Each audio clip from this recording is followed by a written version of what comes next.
তিনটি শর্ত যদি থাকে, এই শর্তগুলো যদি না থাকে তাহলে যত ভালো কাজ আমরা করি, যত নেকামল করি, দুনিয়ার সমস্ত মানুষ আমাদেরকে হয়তো বাহবা দেয়, আমাদের হয়তো অনেক তৃপ্তি হয়, কিন্তু সে আমলগুলোর কোনো সওয়াব, কোনো বিনিময়, কোনো আজর আল্লাহর কাছে পাওয়া যাবে না। নকল টাকা পেলে যেরকম অপরাধী হিসাবে ধরা হয়, নকল আমল নিয়ে কবরে গেলে অপরাধী হিসাবে ধরা হবে, আল্লাহর কাছে পাকড়াও হবে। 50 টাকা 100 টাকা জিনিস কেনার আগে এত যাচাই বাছাই করেন, যে আমল করে জান্নাত কিনবেন সে আমলটাকে যাচাই করতে বলেন হুজুর এত যাচাই বুঝলি কি আর আমরা আলেম হয়ে যেতাম, তাহলে কি আর আপনাদের দরকার ছিল?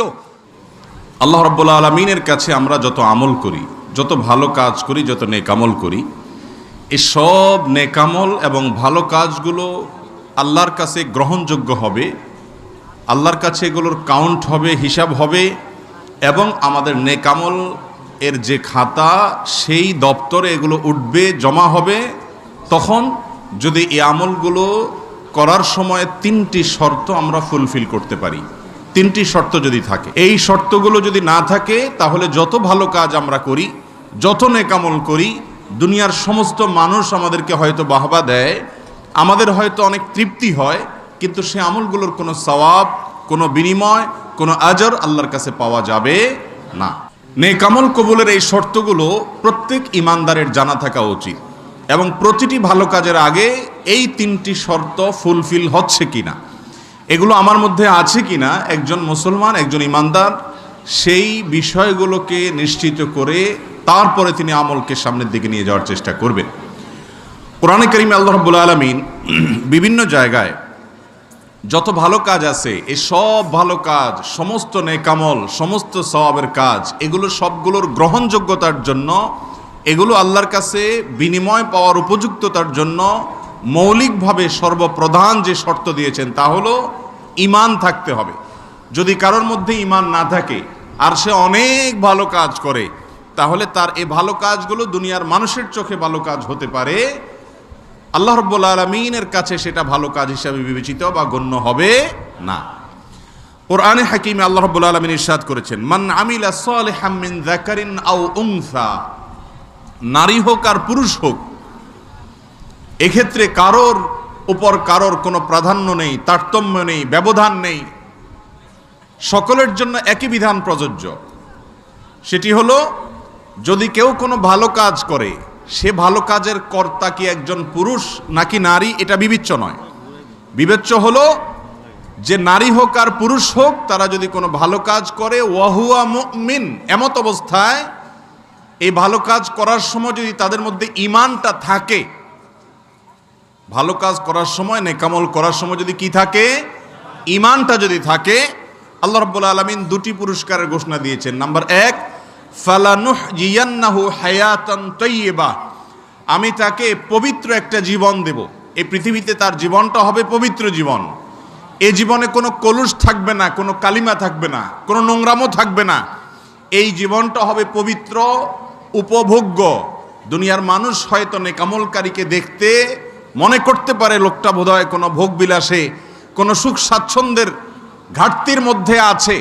অথচ যদি কেউ ঈমান থাকার পর ভালো কাজ করে, ভালো কাজ করার ফলে অন্তরের মধ্যে যে তৃপ্তি হবে, অন্তরের মধ্যে যে ভালো লাগা কাজ করবে, এর ফলে তার যে পবিত্র জীবন হবে, এটা দুনিয়ার তথাকথিত ভোগবাদীরা ভোগবাদের মধ্যে হাবুডুবু খেয়েও কল্পনা করতে পারবে না।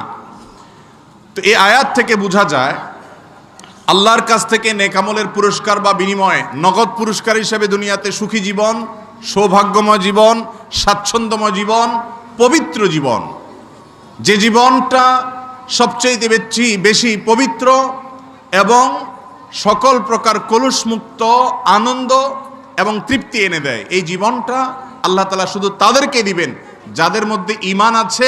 ঈমান থাকার পর সে কি করে, নেকামল বা ভালো কাজ করে।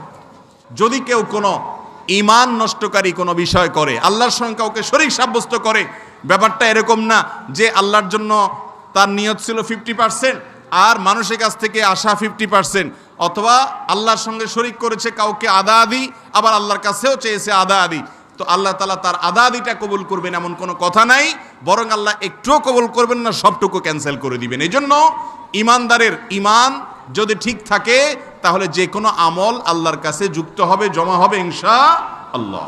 নাম্বার 2, যে কোনো নেক আমল আল্লাহর জন্য আপনি যদি করেন, যে কোনো ভালো কাজ যদি আপনি করেন, সেটা আল্লাহর কাছে গ্রহণযোগ্য হবে, আপনার আমল নামায় লেখা হবে, আপনার আমল নামায় যুক্ত হবে, কিয়ামতের ময়দানে সেটা দেখতে পাবেন। কখন? যদি দ্বিতীয় শর্তটাও থাকে। সেটা কি? সেটা হলো সে আমলটা হতে হবে আল্লাহর পাঠানো রাসূল এবং দূতের যে সিস্টেম, যে পদ্ধতি, যে সুন্নাহ, তার যে আদর্শ আছে ওইটার আদলে যদি হয়, ওইটার সাথে যদি মিল হয় তাহলে আল্লাহ সেটা কবুল করবেন। আর যদি আল্লাহর রাসূলের আমলের সাথে মিল না হয় তাহলে সেটা আল্লাহ কবুল করবেন। অতএব সমাজের সব মানুষ করে, এজন্য আপনি করছেন, অথচ ওই বিষয়ে নবী করিম সাল্লাল্লাহু আলাইহি সাল্লামের কোনো আমলের প্রুফ নাই, তার কাছ থেকে ওই আমলটা প্রমাণিত নয়, শুধুমাত্র সবাই করছে তাই আপনি করছেন। এরকম যদি হয় তাহলে সে আমলটা আল্লাহ কবুল করবেন। অনেক নেক আমল আছে, অনেক ভালো কাজ আছে, আমরা মুসলমানরা সেগুলা করি। সে আমলটা করার সময় আমাদের মনে এই চিন্তা আসেই না যে এই আমলটা কি মুহাম্মদ সাল্লাল্লাহু আলাইহি সাল্লাম থেকে প্রমাণিত কিনা। আপনি যে কোনো একটি ইবাদত করবেন, এই ইবাদতের শিক্ষক হিসাবে আল্লাহ কাকে পাঠিয়েছেন? মুহাম্মদ সাল্লাল্লাহু আলাইহি সাল্লামকে। তিনি হলেন আমাদের জন্য স্যাম্পল, তিনি হলেন নমুনা, তিনি হলেন আদর্শ। আল্লাহ বলেছেন লাকাদ কানা লাকুম ফি রাসূলিল্লাহি উসওয়াতুন হাসানা। যে ব্যক্তি আল্লাহ এবং আখিরাতকে বিশ্বাস করে তার জন্য রাসূলের জীবনে, রাসূলের কর্মকাণ্ডে, তার প্রতিটি বিষয়ে রয়েছে উত্তম আদর্শ এবং মডেল, নমুনা। এই মডেল দেখে দেখে আমল করতে হবে, সেই আমলটাই গ্রহণযোগ্য হবে। মডেলের সাথে যদি মিল না থাকে, সেটা যদি সারা দেশের মানুষের আমলও হয়, সব হুজুররা একসাথেও বলে, তারপরেও সেটা আল্লাহর কাছে গ্রহণযোগ্য হবে না। নবীজি সাল্লাল্লাহু আলাইহি সাল্লাম বলেছেন মান আমিলা আমালান, যদি কেউ কোনো আমল করে, যদি কেউ কোনো আমল করে, লাইসা আলাইহি আমরুনা, অথচ ওই আমলটা ওইভাবে বা ওই আমলটা করার ব্যাপারে আমার কোনো অর্ডার নাই, আমি বলি নাই সেভাবে করতে, তারপর যদি কেউ সেটাকে ভালো আমল মনে করে ফাহুয়া রাদ। ফাহুয়া রাদ মানে কি? সে আমলটা প্রত্যাখ্যানযোগ্য, সেটা বাতিল, সে আমলটা আল্লাহর কাছে কাউন্টেবল আমল হবে না। আর যদি হাদিস থেকে সেরকম কোনো প্রুফ না পাওয়া যায়, সে আমল করা যাবে।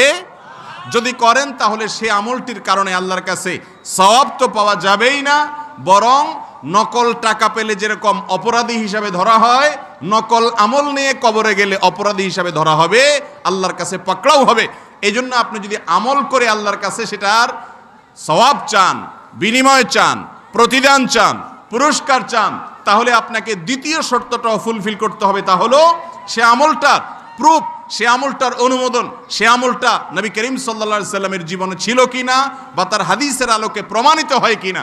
যদি প্রমাণিত হয় আলহামদুলিল্লাহ, যদি হাদিসের সাথে এর কোনো ধারে কাছেও মিল না থাকে তাহলে সে আমল নবী করিম সাল্লাল্লাহু আলাইহি সাল্লামের শেখানো আমল না হওয়ার কারণে সেটা পরিত্যাজ্য। একজন ইমানদার দুনিয়াতে যেরকম ভেজাল আর আসল এটা বোঝার জন্য চেষ্টা করে, 50 টাকার একটা লাউ কিনতে গিয়ে নখ দিয়ে টিপতে টিপতে টিপতে এমন অবস্থা করি আমরা, শেষ পর্যন্ত লাউ দোকানদার, সবজিওয়ালা বেচারা বলে, ভাই নেন বা না নেন, দয়া করে নখ ঢুকায়েন না। 50 টাকার লাউটা কেনার আগে এত যাচাই বাছাই করেন, ঘুরান গাড়ান, উপর দিয়া নিচে দিয়া সব ঠিক আছে কিনা, কোনো দিকে বাতি আছে কিনা, কোনো দিকে পোকা খাওয়া আছে কিনা, এত কিছু বুঝেন। 100 টাকা 200 টাকা দিয়া একটা তরমুজ কিনেন, ওটারে হাত দিয়া পিটাতে পিটাতে ভর্তা বানানোর অবস্থা হয়ে যায়। একটা মুরগি কিনবেন, সেটা কি দেশি না সোনালি না রূপালি না কি, সেটা দেখার জন্য মোরগরে গুতেতে গুতেতে টিপতে টিপতে মোরগের অবস্থা কাহিল করে ফেলান, ঠিক না ভাই? ঠিক। 50 টাকা 100 টাকা জিনিস কেনার আগে এত যাচাই বাছাই করেন। যে আমল করে জান্নাত কিনবেন